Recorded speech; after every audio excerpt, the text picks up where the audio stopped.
రెండు తెలుగు రాష్ట్రాలపై బీజేపీ అధినాయకత్వం ఫోకస్ చేసింది.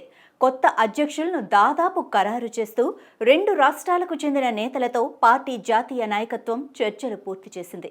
ఇప్పటికే కొత్త అధ్యక్షులపై సంకేతాలివ్వగా అధికారిక ప్రకటన మాత్రమే మిగిలి ఉంది.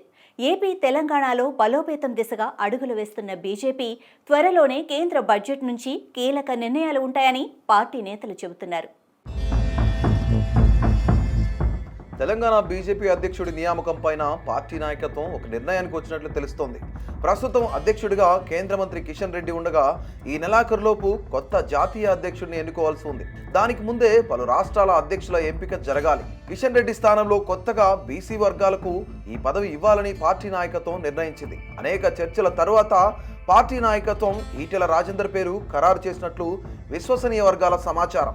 ఇదే సమయంలో మరో ఇద్దరు నేతలు చివరి ప్రయత్నాలు చేస్తుండగా చివరి నిమిషంలో నిర్ణయం మారితే మినహా ఈటెల పేరు ఖాయంగా కనిపిస్తోంది. ఇక ఏపీలో అధ్యక్ష పదవి కోసం పలువురు ప్రయత్నాలు చేస్తున్నారు.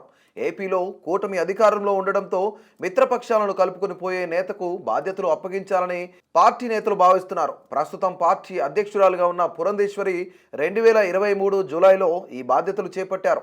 దీంతో కొత్త అధ్యక్ష కోసం పోటీలో ప్రధానంగా మాజీ కేంద్ర మంత్రి సుజనా చౌదరి పేరు వినిపిస్తోంది. అదేవిధంగా ఎమ్మెల్యే డాక్టర్ పార్థసారథి, మాజీ ఎమ్మెల్సీ మాధవ్, మాజీ సీఎం కిరణ్ కుమార్ రెడ్డి, నెల్లూరుకు చెందిన సురేష్ రెడ్డి పేర్లు ప్రచారంలోకి రాగా విష్ణువర్ధన్ రెడ్డి కోసం కర్ణాటక, తెలంగాణకు చెందిన ఇద్దరు ముఖ్య నేతలు సిఫార్సు చేసినట్లు సమాచారం. కూటమి లెక్కల్లో సీట్లు దక్కని నేతలు సైతం అధ్యక్ష పదవి కోసం ప్రయత్నాలు ప్రారంభించారు. ఇప్పటికే రాష్ట్ర పార్టీ సహా ఇన్ఛార్జ్ శివప్రకాష్ పార్టీ ముఖ్య నేతలతో చర్చించి కొత్త అధ్యక్షుడి ఖరారు పైన అభిప్రాయాలు పంపాలని కోరారు. టీడీపీ, జనసేనలతో పొత్తు ఉండటంతో వారితో కలిసి సమన్వయం చేయడంతో పాటుగా సామాజిక సమీకరణాల ఆధారంగా కొత్త అధ్యక్షుడిని ఎంపిక చేయాలనేది బీజేపీ నాయకత్వ ఆలోచనగా తెలుస్తోంది. దీంతో కొత్త వారికి ఇవ్వటం కంటే ప్రస్తుతం మరికొంత కాలం పురంధేశ్వరిని కొనసాగించే ప్రతిపాదన పైన ఆలోచన చేస్తున్నట్లు సమాచారం.